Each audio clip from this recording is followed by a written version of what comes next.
It feels good to get some wins now and again. Mike Slater filling in for the great Buck Sexton. Friends, it's time to start. Hold the line.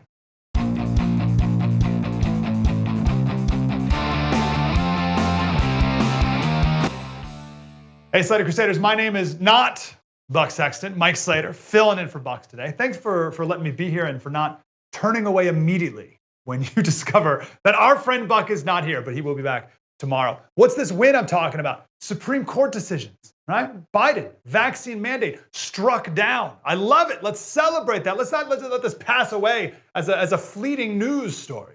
The central question was from the Supreme Court about the vaccine mandate. Who decides? And I love this quote from the Supreme Court. The court is not a public health authority, yes, but it is charged with resolving disputes about which authorities possess the power to make the laws that govern us under the Constitution and the laws of the land. And of course, that's Congress, not OSHA. So well done, Supreme Court, and thank you, Donald Trump. Have you seen this clip from the CEO of Pfizer? I saw this for the first time, and I did not share it. I did not play it on my show. But Pfizer filed a copyright claim to get it taken down, which is weird. So they don't want you to see this clip. So I thought, oh, maybe this is indeed worth sharing. Here's the CEO of Pfizer. And we know that the 2 doses of the vaccine offer very limited protection, if any. The 3 doses with a booster, they offer reasonable protection against hospitalization and deaths. Against deaths, I think very good. And less protection against infection. Did you catch that in the beginning? Limited protection, if any. if any. But you still must get it. Of course, you must get it, even though the CEO of Pfizer said it offers limited protection, if any. Now, he was just referring to Omicron, right? And that's the defense that people are giving to him.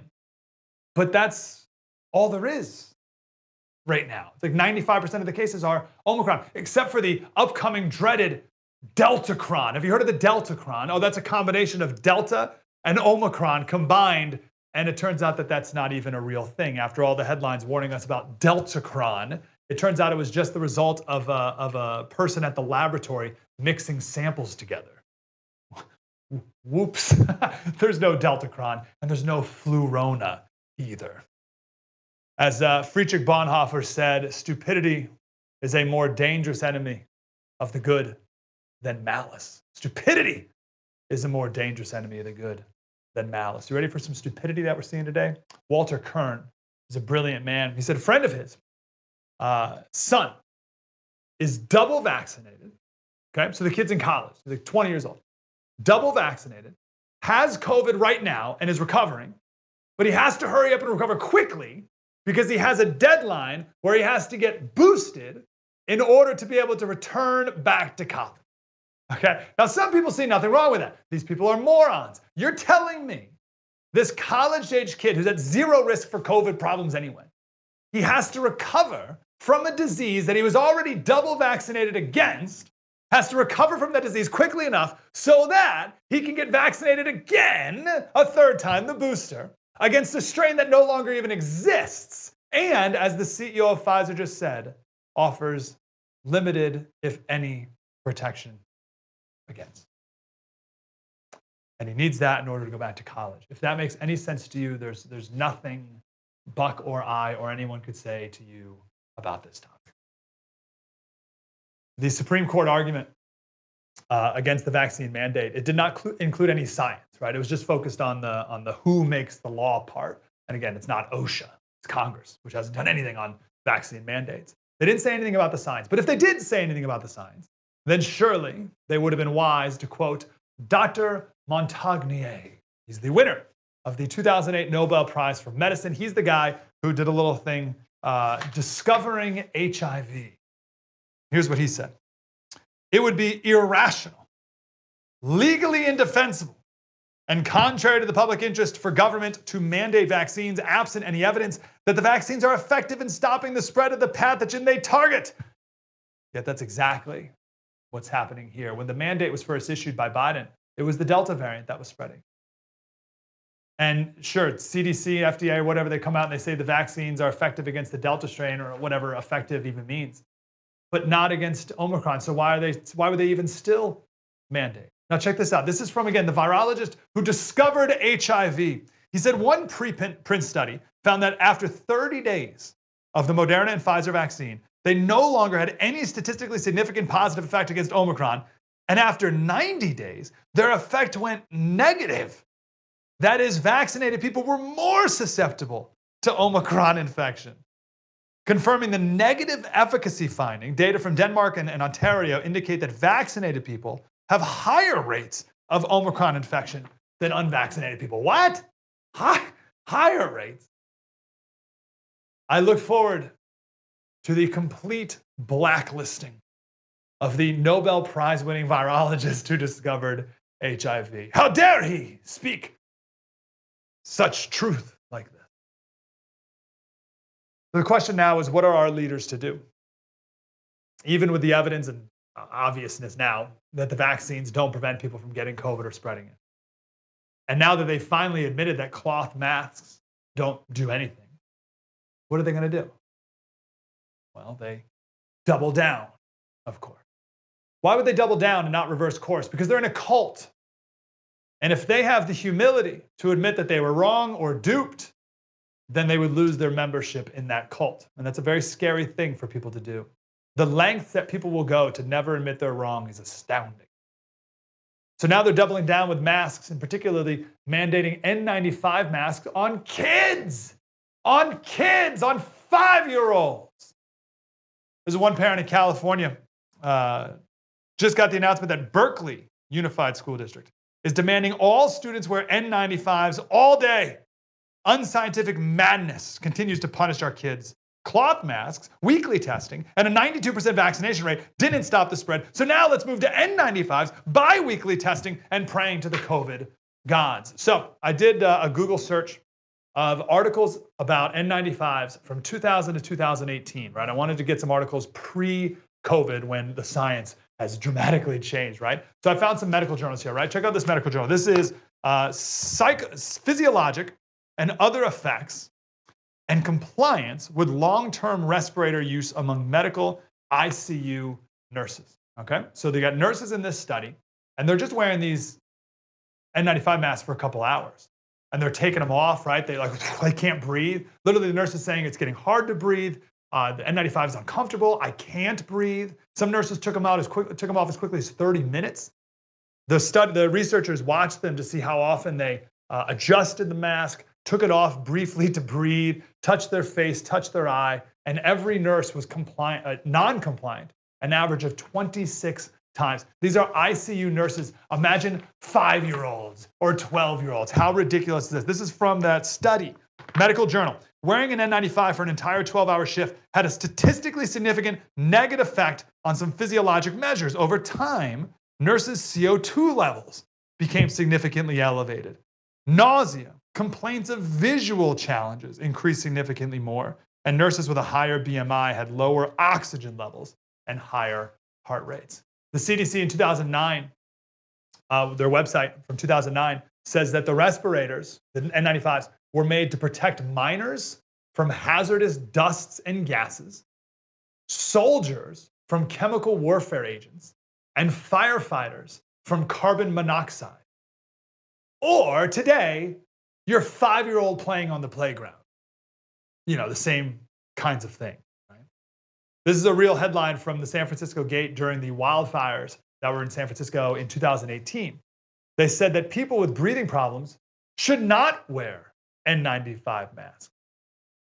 People with heart issues, breathing or lung issues should not, because it can make the lungs work harder to breathe. And they even said, this is just, 3-4 years ago now, that small children should not wear masks. They quoted the California Department of Public Health that children should not wear these masks. They do not fit properly and they can impede breathing. That was only in 2018.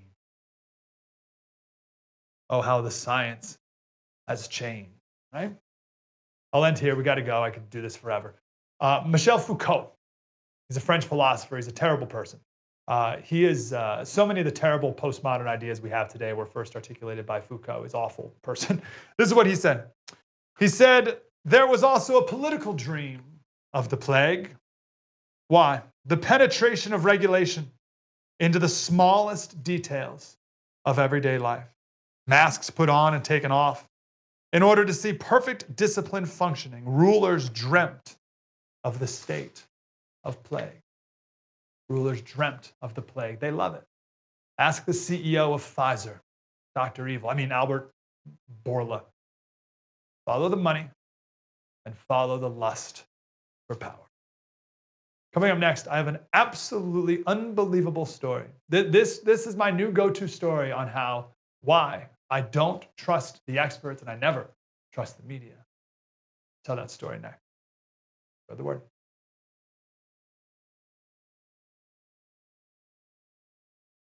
Hey, I'm Mike Slater, filling in for Buck Sexton. This is the most important story of the day. You must know, and I know you do, it's a friendly reminder, that you are lied to constantly. People on the left may wonder why people on the right don't trust the experts. It's stories like this. Do you remember last year? This was all over Canada and here in America as well. Hearing that remains of children, hundreds of children's remains were found in mass graves all across Canada at what they call these Canadian residential schools. Right? And in response to these mass graves, a genocide on children, people on the left burned churches down to the ground. Do you remember this? 12 churches were burned to ashes and rubble. So here's the background. This was just last year. In the 1800s, the Canadian government set up these boarding schools. Right? These were schools for Indigenous kids that they set up, the church and the government set up to teach them the Western ways of life. Right? And a lot of kids died in these churches. It was the 1800s. So they built these mass graves near the school and they just threw these dead kids in them. And people now have found these mass graves and made up this whole story about genocide of the Indigenous people. And the media called them unmarked graves and again, mass graves. So in response, the anger, people burned churches down to the ground. The head of the ACLU in one of the provinces in Canada, when some news outlet tweeted out that 2 more Catholic churches were burned, and this head of the ACLU tweeted out, "Burn it all down." Does this ring a bell? Even if it doesn't, track this story with me, all right? Mass graves discovered at old Canadian schools and churches. This fits into the anti-colonial narrative that the left has, right? The Indigenous peoples were oppressed. White people are terrible. We have to whip ourselves for our shameful past. Let's burn churches to the ground. It took a long time before Trudeau even said anything about it. He ultimately said, remains were found at the former Kamloops residential school. It breaks my heart. It's a painful reminder of that dark and shameful chapter of our country's history. Now, all of this outrage was based off of the remains of 215 children that were found at one school in particular. You ready for the truth? Not a single bone was discovered here or anywhere across Canada. Not at any of these school sites, not at any of these churches. Not one body has ever been found. Not one. The Canadian press, it's like their version of like Person of the Year, like Time Magazine, we have our Person of the Year, and the Canadian press is their Person of the Year. Their Person of the Year in 2021 was children who never returned from residential schools because of this story. The editor-in-chief of the Toronto Star says Canada couldn't turn its gaze away from the horrors of the residential school system any longer, not after these graves were uncovered. What's the picture you get? Right? Don't you get this picture of a big hole in the ground? They dug a hole in the ground, right? And they found all these bodies and they're putting the bones together and they counted out 215 kids. That's the visual everyone gets. Mass graves, uncovered, unearthed, whole thing. What's the truth? Not a single grave was ever uncovered. Not a single speck of dirt was ever lifted off the ground. Not a single remain of a single child was ever discovered. Slater, how can this be? What are you talking about? Now, before I tell you even what really happened, how do you feel right now? It's amazing to me. And on my show, we share stories like this all the time, but still I get shocked in a way. This feeling I get This idea, it's amazing to me that people can be lied to so deeply. And then that lie can be so deeply held with conviction by so many people. And then the lie can reverberate on and on and on to the seriousness where a dozen churches are burned to the ground. The fact that a lie can penetrate the consciousness of nearly everyone in a society and everyone goes mad. The Canadian government even started what they called it's called like a Truth and Reconciliation Commission. A Truth and Reconciliation, which did nothing but spread the lie over and over and over and over again that these mass graves were discovered. And it never happened. Now, I don't care about this story particularly, but if what I tell you, I'm going to tell you the truth of what happened here in a second, and you think about it here, well, where else is this type of stuff happening as well? Where else are we being lied to constantly to this degree? Everywhere is the answer. So here's what happened. There's a single anthropologist. Her name is Sarah Bulio or something. Again, you'd think she dug up remains and counted them and found 215 kids, found the bones, did DNA testing on it, right? No, you know what she did? She used ground penetrating radar. And she wrote a report and found, this is a quote, depressions and abnormalities in the soil of an apple orchard near the school. Hold on. You found impressions in the soil? You mean you haven't even started digging? Could have been roots, could have been rocks, could have been anything. And they went right to bones of children. She cannot confirm. She cannot confirm the number of children until the site is excavated, if it is ever done. A community spokesperson says the full report cannot be released to the media. The chief of that indigenous area, it is not yet clear whether the continuing work on the Kamloops site will ever involve excavation. For the love of Pete! New York Times wrote headline, horrible history, mass grave of the indigenous children reported in Canada. Mass graves. No. No mass graves found at all. At all. The Office of the United Nations Human Rights Council said this was a large-scale human rights violation. They've never even dug up the dirt. The UN urged Canadian authorities and the Catholic Church to conduct thorough investigations in the discovery of mass graves containing the remains of over 200 children. And not a single body was ever found. Nary a shovel has touched dirt. Amnesty International said that the persons and institutions responsible for the remains that have been found need to be prosecuted. And get this, China called for an investigation in the human rights violations in Canada.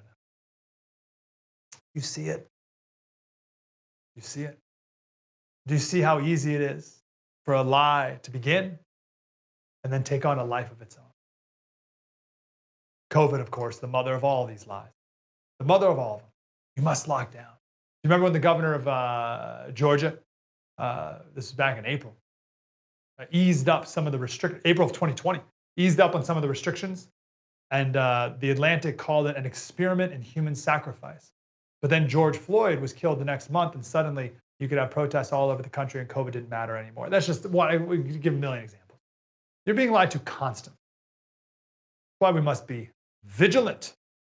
Question everything. Hey, Mike Slater, filling in for the great Buck Sexton. Thanks for having me today. Thank you, Buck. This story here has me worried. We talk a lot on my show, and I know Buck does too, about the normalization of fear and anxiety in our country. Bad to live in a constant state of fear all the time. It's good for politicians, of course, but bad for people. I'm also worried about the normalization of activism. Everyone's got to be an activist all the time. And everyone's activizing against great injustices, big or small. Everyone dedicating themselves to being an activist against oppression nonstop. And you're thinking, well, Slater, how can that be bad? because oppression's bad. So if you're fighting against it, then it's good. Okay, well, when you combine that desire to fight oppression, which is good, but when you combine that with unprecedented depths of narcissism and laziness, then you get this activism channeled at absolute worthless causes at best. And you get activism that does more harm than good. That's what the gay rights movement was about, by the way. The reason the gay rights movement was championed by millennials was that it was easy. You didn't have to give any money. You didn't have to give any time. Oh, you go to a few fun marches with your gay friends once a year dressed in a rainbow costume and get drunk. Sure, that's your time investment for the gay rights movement. You don't have to be morally consistent in any way whatsoever, and you can still morally grandstand. So it hit all the notes, right? It had all the right stuff where you can be morally superior to everyone else, all those backwards Christian bigots who don't believe in gay marriage, and you can be absolutely lazy beyond belief and pat yourself on the back for being a great civil rights activist. Activism, like real activism, involves sacrifice and selflessness and putting others ahead of you to the detriment of your life, like literally to the point of martyrdom. That's noble activism. No one's doing that today. I read yesterday, these people here, they're on the steps of the Capitol. They're having a hunger strike for the Voting Rights Act, right? They're going to have a hunger strike until we pass the Voting Rights Act. Every once in a while, you hear about people doing a hunger strike. They're not doing a hunger strike. A hunger strike is you don't eat until you die. You either get what you want or you die. Hunger strikes today, they do like hunger strike relays where someone won't eat for 12 hours and then they pass it off to somebody else who doesn't eat for 12 hours. That's not a hunger strike, that's skipping lunch. Or I've heard of hunger strikes where they only drink smoothies. But they pretend, oh, I'm like Gandhi, me and Gandhi. Oh, I'm gonna do a hunger strike. Well, I get a couple smoothies a day. Oh, that's a cleanse. That's not a hunger strike. Compare that to the Christian martyrs, which the church in America has just done an abysmal job of teaching to the next generation. They worshiped Jesus and God unto their death. Today, we worship our activist causes until they don't get as many likes on Instagram as they did last week. Anyway, I haven't even gotten to the story yet. Here's the deal. There were some protests planned, or there were protests last year. Last week. There were some walkouts last week. We have more planned at high schools across the country. High schools across the country. Here's how Vice quotes it. As the Omicron variant rages across the US. Notice Omicron is always raging. Never spreading, it's raging. Some students are expressing frustration and worry over being forced back into classrooms with minimal protections.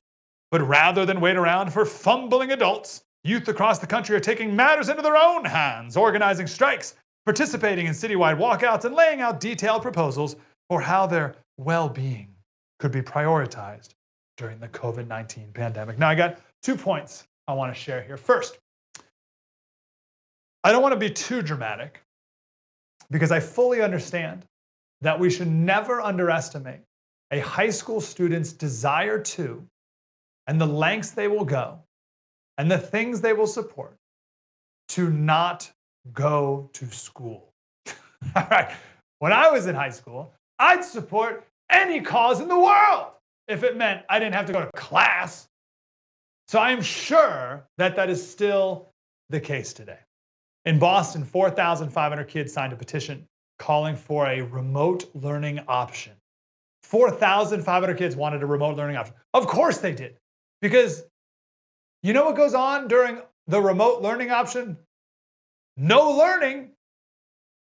Video games, Instagram, sleeping in, no grades. You don't get graded. At least here in California, there's no grades if you do the at-home school, right? Or the virtual school. There's no grades. That's not school. So this should say 4,500 kids signed a petition to not go to school anymore. So yes, that's a major driving force here. There's no question about it. That being said, I'm also concerned that we are seeing just the beginnings of the fruit of just the last few years of training our kids to be little activists from a very young age. I have a radio show in California. I live in San Diego. And we've gone over the California state curriculum with critical race theory and how they interject critical race theory into every single thing that they do. I'll just give you one example. Math class, right? So math class, we're going to calculate the livable wage. What's a proper livable wage? Okay, that's math, right?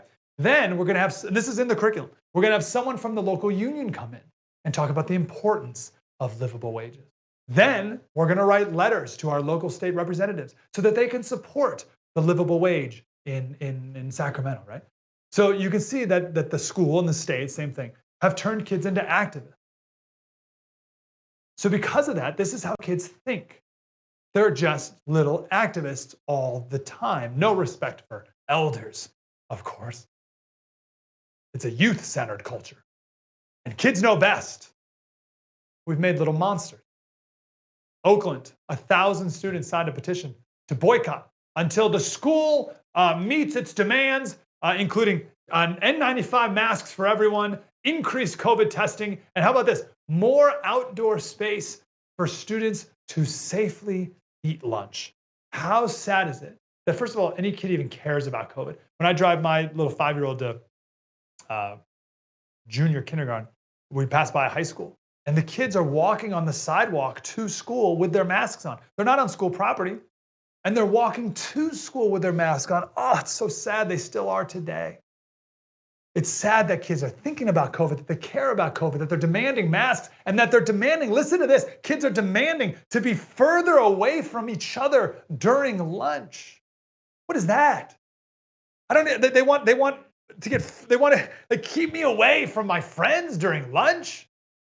Man, how sad that we have warped and perverted their minds that much.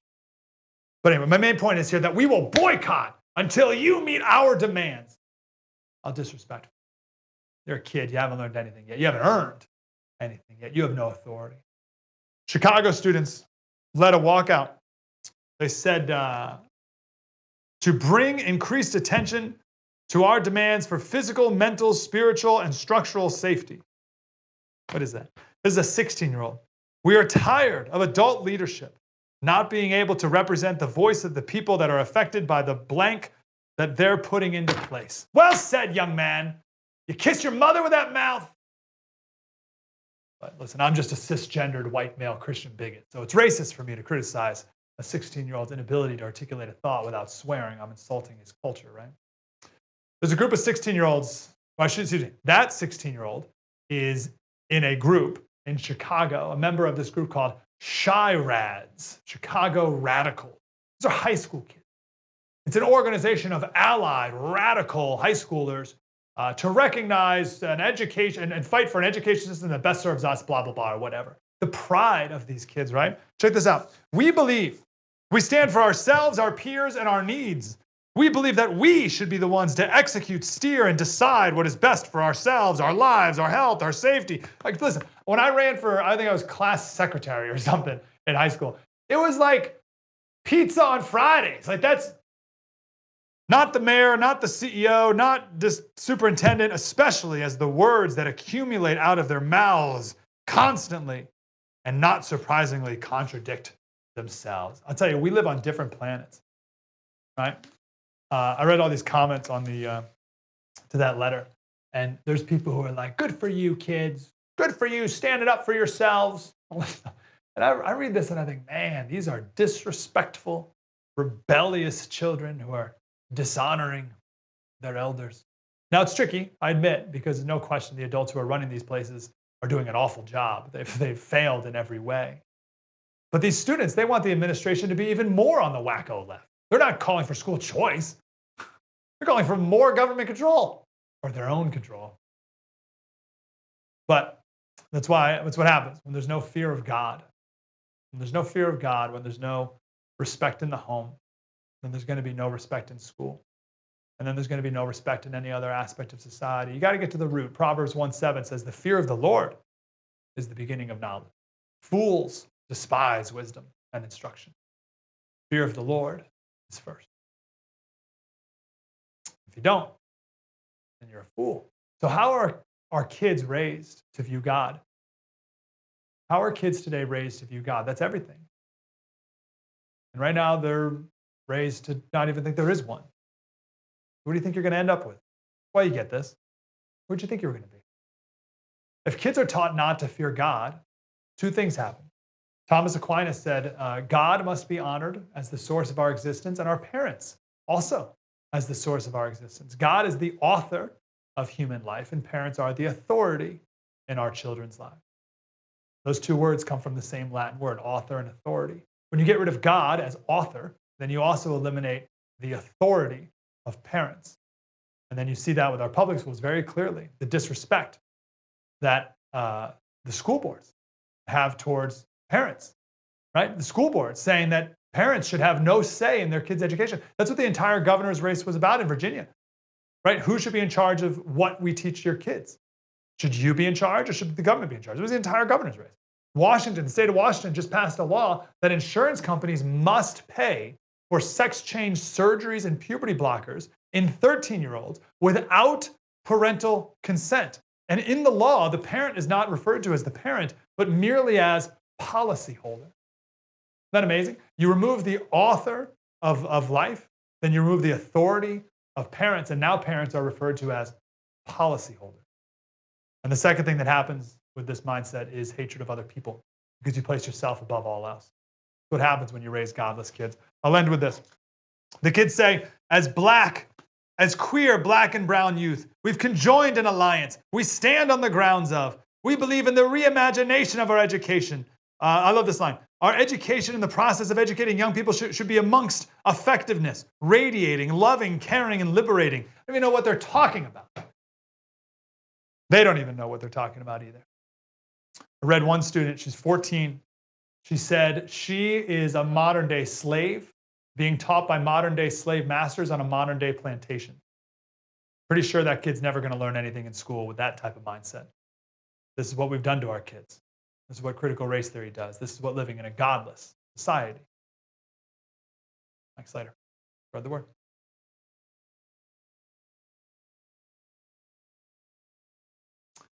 Hey, Mike Slater filling in for Buck Sexton. So yesterday, read that the White House said that a Russian attack on Ukraine is imminent.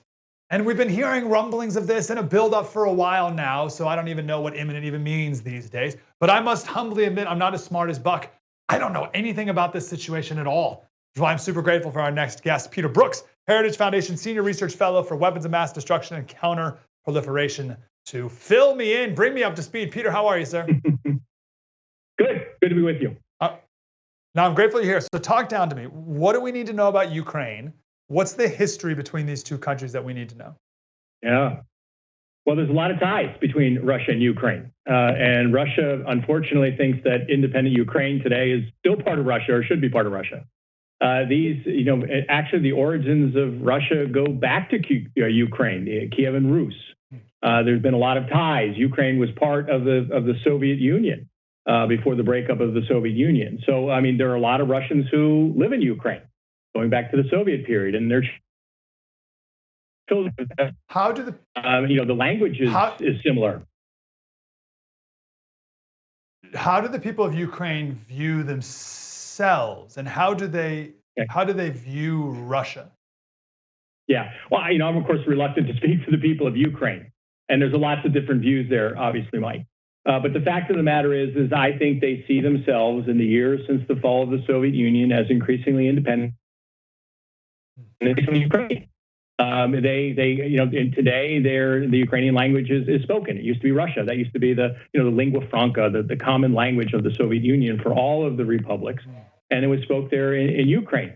Now, if you look at the country, the eastern part where they're having that insurgency by Russian-supported folks, that is a more ethnic Russian than ethnic Ukrainian, which is more towards the eastern part of the country. So the country, in some ways, has different views about it. But I think generally, the country wants to be more aligned with the West, wants to have more open economic ties with the West, and feels increasingly sovereign and independent from its history with Russia, which is going back to the 1990s.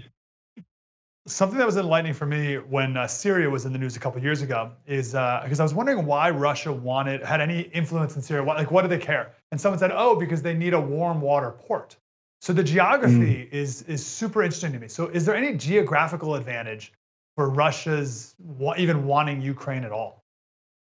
Well, look, there's a number of things. There's historical reasons. Remember, Ukraine sits between Russia and Europe. And if you look back, going back to many, many years to World War II Germany, to even going back to Napoleon, the saw these republics as well as Eastern European states as buffer states. In other words, if somebody was going to come at Russia again, Russia proper, they were going to have to come through these countries. And they saw them as part of the bulwark against, influence or invasion from the West. Now, there's also the other side. You mentioned the naval port. Russia, back in 2014, remember, took Crimea, right? This is a warm water port on the Black Sea, which allows Russian naval vessels to get access to the Mediterranean, which, as you mentioned, Syria is part of the Eastern Mediterranean. So, yeah, I mean, there's an old saying, Mike, that geography is destiny. And the geographic location of Ukraine is important to Russia. It's also important to the West. I mean, Ukraine borders, countries like Poland and the Baltic states. So they have concerns there as well about what Russia might do. And then, of course, there's the general rule that countries get to decide their future and have their sovereignty and independence, which Ukraine does, going back to the 1990s when the fall of the Soviet Union. Okay, I got some questions about the future. When Russia decides to invade, what's that going to look like? Are there going to be bombs dropped, or is it going to be much more covert, on the ground, hearts and minds kind of thing? And I guess this assumes that no Western power gets involved, which is another question. Will any other Western power get involved? But is Russia planning like a full-scale military bombardment? Russia wants this if they decide to move on Ukraine, and I'm not convinced that they will. I think a lot of this has to do with brinksmanship, raising the pressure, developing leverage to get the West to do what it wants. In other words, they're holding a gun to the West's head over Ukraine to get things like promises that Ukraine will never join NATO, to get U.S. And NATO forces back from what they consider to be the borders or sphere of influence of Russia. So I don't think this is a fait accompli. I don't think it's necessarily, Mike, that we're going to see an invasion. Now, if the Russia can get what they want without, throwing a punch, they win, right? Yeah. If there is a war in Ukraine, the Ukrainians will fight back. It will be bloody. And unfortunately, there will be deaths on both sides, which means that, President Putin, young Russian men come home after fighting in Ukraine. So this is a tremendous concern. This will not be happy. War is always difficult and rarely unfolds exactly the way you think. But that said, look, the Russians have put a lot of invasion options on the table. They have all of those troops, 100,000 plus troops on the eastern border of Ukraine. They're doing exercises now or preparing for exercises in Belarus, which is to the north. They could come in that way. They could invade through Crimea, which is in the south. They could, have airstrikes. They could use what we call gray zone warfare, covert operations to do things. There's even talk out there, which was released last week, that the Russians might do something against their allies in the eastern part of the country, the Ukrainian allies who are fighting against Kiev, to precipitate a reason for invasion. In other words, they don't have a real reason for aggressing. So what they'll do is they'll have their own special operations forces concoct some sort of operation. The Ukrainians, their allies or Russian soldiers, that will give them a pretext to go further in terms of military aggression. So there's all sorts of possibilities. Putin would never be that deceitful, Peter. Come on, he's a much more up and up guy than to do something like that. Peter Brookes, senior fellow at the Heritage Foundation. Go ahead.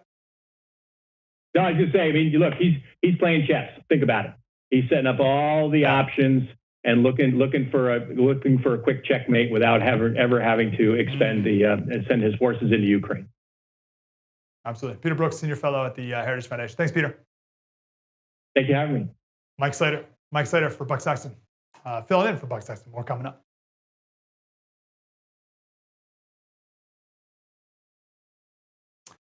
Hey, Mike Slater filling in for Buck Sexton. Now time for quick hits here. I'm sure you've seen the video by now of the railroads in LA where people just, they rob the trains. Like it's like the 1820s or something. They're just going in and robbing trains, and whatever's in there, they just grab and they take it out of boxes and they leave the boxes behind, and there's just trash, just littered as far as the eye can see in Los Angeles. And I love this meme right here. This is what we were promised. High-speed rail on the top. Look how sleek and clean and quick and crisp, beautiful California landscape in the background. That's what we were promised.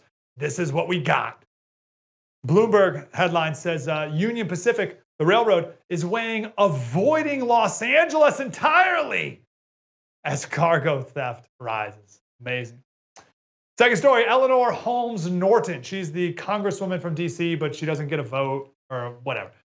Here she is parking her car, and it's the diagonal spot, and she came at it from the wrong direction, and she keeps backing in and backing out like that scene from Austin Powers, and she keeps slamming into the cars. And then the best part of the video, she just, because you're watching it, you're like, well, what is she gonna do? She just gets out and locks it, boop, boop, and walks away. Like, oh, this is fine. No, amazing. Now, in her defense, she is a woman. That's part of it. Also, she's 84. But my favorite part of this story is that Nancy Pelosi wants to name her the chair of the House Transportation Committee. That's amazing. She can't drive. Listen, I know this is a silly one, right? But we also have Congress people on banking committees who don't know anything about finance. But we're all controlled by our best and brightest, right? This guy's running for Senate in Louisiana, speaking of best and brightest, smoking some pot. This is just our modern version of vote for me, and here I am drinking a beer. I'm just like one of you, right? Same old tired formula, although this one may get him arrested. I'll leave here with a final piece of advice I heard for my son. I have a 5 and a 1-year-old son, a 3-year-old daughter. This person's advice was, your freedom begins the day you realize nobody is coming to save you. Your freedom begins the day you realize nobody is coming to save you. I will leave you with that today. Mike Slater, filling in for the great Buck Sexton. Shields high.